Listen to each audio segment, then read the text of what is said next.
கிறிஸ்துவுக்குள் அன்பானவர்களே, தொடர்ச்சியாக நாம் பார்த்துக்கொண்டு வருகிறோம்.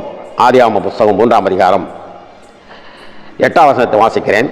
பகலிலே குளிர்ச்சியான வேளையிலே தோட்டத்திலே உலாவுகிற தேவனுடைய சத்தத்தை அவர்கள் கேட்டார்கள். அப்பொழுது ஆதாமும் அவன் மனைவியும் தேவனாய கர்த்தருடைய சன்னதிக்கு விலகி தோட்டத்தின் விருட்சங்களுக்குள் ஒளிந்து கொண்டார்கள். அப்பொழுது தேவனாய கர்த்தர் ஆதாமை கூப்பிட்டு, நீ எங்கே என்றார். அதற்கு அவன், நான் தேவரீருடைய சத்தத்தை கேட்டு தோட்டத்திலே கேட்டு நான் நிர்வாணியாக இருப்பதினால் பயந்து ஒளிந்து கொண்டேன் என்றார்.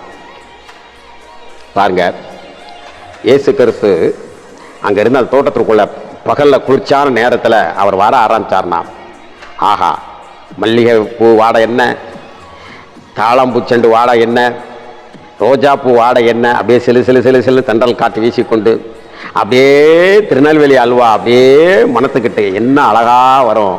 வேகமாக அப்படி 2 பேரும் ஓடி போய் தகப்பனே அப்பா அப்படி என்று பிடித்து கொண்டு அழகாக அந்த தோட்டத்தை சுற்றி வருவாங்க. ஆண்டவரும், இன்னைக்கு இந்த பழத்தை சாப்பிட்டீங்களா, என்ன பழம் சாப்பிட்டீங்க, எப்படி இருந்தது, அந்த விதை இதில் இருந்துச்சா, அந்த பழத்தில் விதை இல்லாத எதுவும் சாப்பிட்டீங்களா, அப்படி இப்படின்னு கேட்டு ஒரு மகிழ்ச்சியோடு இருந்த அந்த குடும்பம் தான் பிள்ளைகளை பார்ப்பதற்கு அவரும் மகிழ்ச்சியோடு வர, ஆனால் பிள்ளைகளை ஒழித்து கொண்டார்கள். பிரியமானவர்களே, இந்த இடத்தில் ஒரு கருத்தை நான் உங்களுக்கு சொல்லுவேன், அதை நீங்கள் வைத்துக் கொள்ள வேண்டும். ஒவ்வொரு இதிலையும் ஒவ்வொரு கருத்துக்களை நான் உங்களுக்கு வெளிப்படுத்துகிற காரணத்தினாலே நான் உங்களுக்கு இதை சொல்லும்படியாக ஆசைப்படுகிறேன். தேவனாய கர்த்தர் தோட்டத்திற்குள்ளாக வந்து விட்டார்.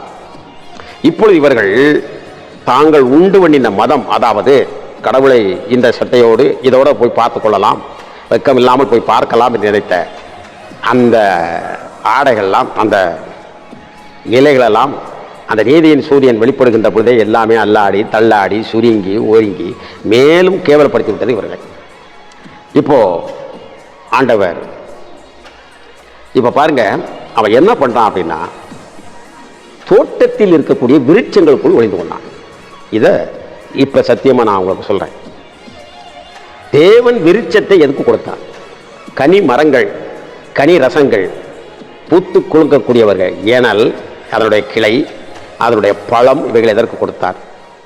அழகாக பிடுங்கி சாப்பிட்டு, கர்த்தாவே உமக்கு சோத்ராம் சோத்ராம் சோத்ராம் நீர் கொடுத்த இந்த பழத்திற்காக நன்றியா, நன்றி, உமக்கு கோடான நன்றி அப்படின்னு சொல்லி ஒரு மகிழ்ச்சியோடு அதை சாப்பிட்டுட்டு, ஒவ்வொரு பழமும் ஒவ்வொரு டேஸ்ட், அவ்வளவு அருமையான. ஏன்னா பூமி சவிக்கப்படுறதுக்கு முன்னால் அந்த பழங்கள் அப்படி காய்த்து கொத்து கொத்தாக அவ்வளோ அழகாக இருந்தது. ஆக அந்த பழத்தை அவர்கள் சாப்பிட்டு உண்டு சந்தோஷமாக அவங்க இருந்தவங்க. இப்போ இவங்க என்ன செய்கிறாங்கன்னா, அந்த விருட்சத்துக்குள்ளே போய் ஒளிந்து கொள்கிறாங்க. இப்போ நான் உங்களுக்கு சொல்கிறேன் பாருங்க, இப்போ ஆவிக்குரிய சிந்தனைக்குள்ளே வர்றேன். ஆண்டவருடைய சமூகத்தில், ஆண்டவரே, நான் உபவாசம் இருந்து ஜெபம் பண்ணுறேன், அழுது ஜெபம் பண்ணுறேன், புரண்டு ஜெபம் பண்ணுறேன், என்னெல்லாமோ நான் செய்கிறேன். ஆண்டவரே, எனக்கு ஒரு வேலை கொடுத்தியேன்னா, எனக்கு ஒரு அரசாங்கத்தில் ஒரு வேலை கிடச்சிச்சுன்னா, வேலை இல்லாதவன் நான் அடுத்தவன் சொல்ல மாட்டான்.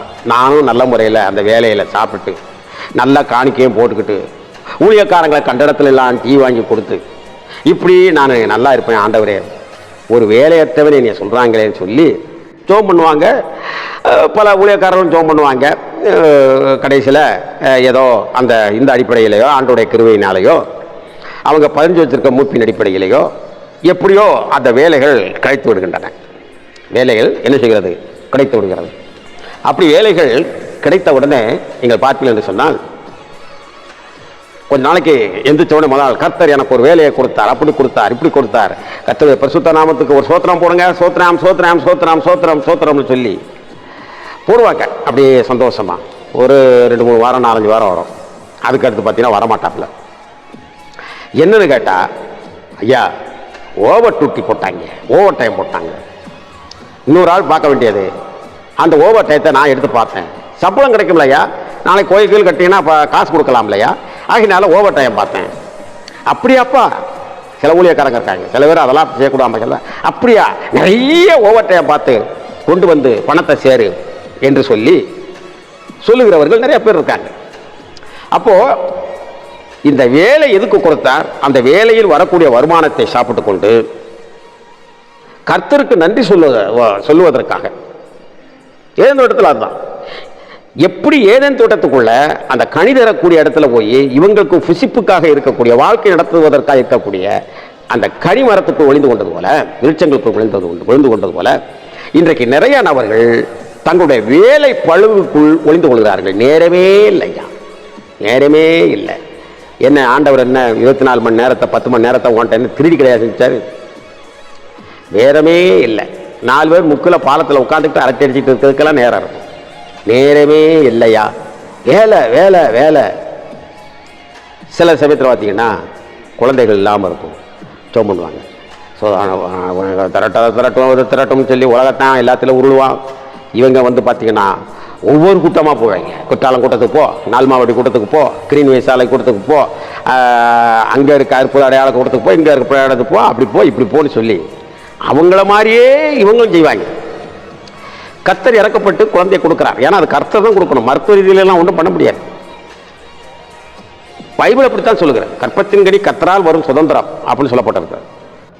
ஆக குழந்தை கிடைச்சது சந்தோஷம் வந்து சாட்சி சொல்லுவா, கர்த்தர் ஒரு அருமையான குழந்தைய கொடுத்தாரு, ஹல்லேலூயா சோத்ராம் சோத்ராம் அப்படின்னு சொல்லி பாட்டு படித்து உடனே இப்படி சொன்ன உடனே சபையில் ஊழியக்காரு, விண்ணப்பத்தை கேட்பவரே என் கண்ணீரை காண். ஒன்னோல் இந்த பணம் அந்த காத்தடிக்கும் போது அப்படி ஆடும் பாருங்க.